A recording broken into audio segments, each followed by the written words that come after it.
So far, it doesn't appear that we do. I mean, normally these kinds of summits are well prepared in advance. They're experienced diplomats who are involved in them.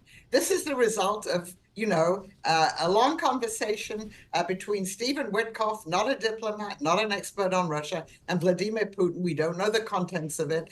And so we're really left in the dark about what the process is in this. And the concern is that President Trump will be there and that he doesn't have all the backing he needs and the understanding going into this about what Putin's actually trying to do.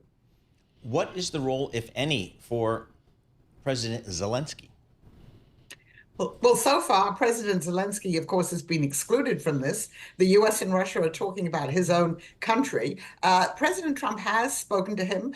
Zelensky is in very close contact with the Europeans. The Europeans are trying to impress on President Trump that he has to go into this clear-eyed and realistic about what Putin is trying to do. But to think about two countries trading away another country's territory without that country being present, I think that bears a lot of thinking about. Does President Putin have any intention to sign a ceasefire on Friday or even discuss it? I very much doubt it. I think what he's trying to do is to probe and see how much he can get from President Trump. So I would not hold your breath on that. Angela, I get the drama. Max Boot writes it up in the Washington Post and others. And we don't need to do a history lesson on 1938 in Munich, where Neville Chamberlain gave away a piece of Czechoslovakia, and look what happened. But do you see that moment here? I mean, these two world leaders. Angela, do we know where they're going to meet in Alaska yet? I don't know where they're going to meet in Alaska. And it's interesting. So for Putin, all he has to do is fly over Russia. If he were to meet Trump in many other places, he probably couldn't, because there are a lot of countries he can't fly over because he's an indicted war criminal. So we don't know. Okay, so maybe they're going to meet on those two islands. They can wave at each other across the Bering Strait. Angela Stent, discuss what's in the zeitgeist this morning of allusions to 2 years before World War II.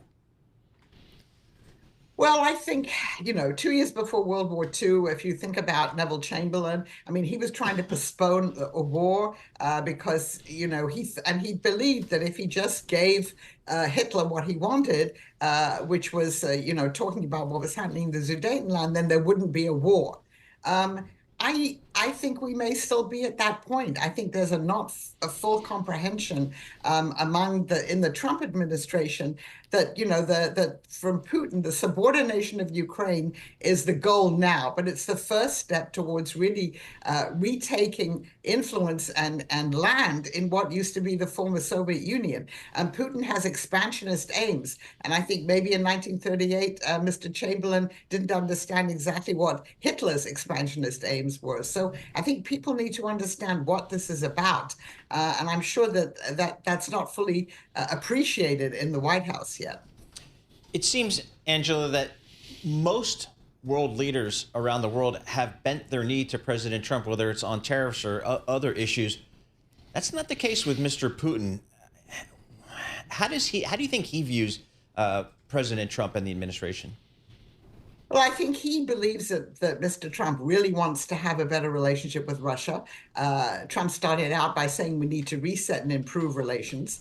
I think the Russians understand that there's inconsistency in the positions of the Trump administration. They're going to push as far as they can. This is the old, if you like, Soviet style of negotiation. What's mine is mine, and what's yours is negotiable. So I think they still believe that they can get President Trump to agree to terms that would be really very unfavorable for Ukraine and would give Russia most of what it wants. Angela Stent, on the cover of your book, Putin's World, folks, it was my book. I can't remember, Paul, if it was Book of the Year or Book of the Summer. Whatever, read the book. Putin's World, Angela Stent, with a new chapter out now. Bill Burns, who has a little bit of experience at CIA, says Putin's World is a definitive guide to understanding the tangled history of post-Cold War Russia and its place in the world. You got a great photo on the cover, Angela. I'm sure you picked it out, of the 47-foot table with Mr. Putin sitting at one end and I think Mr. Macron sitting at the other end. That's not going to be Alaska. Is it going to be all smileys and, arm patting and all that? I mean, is it going to be touchy-feely?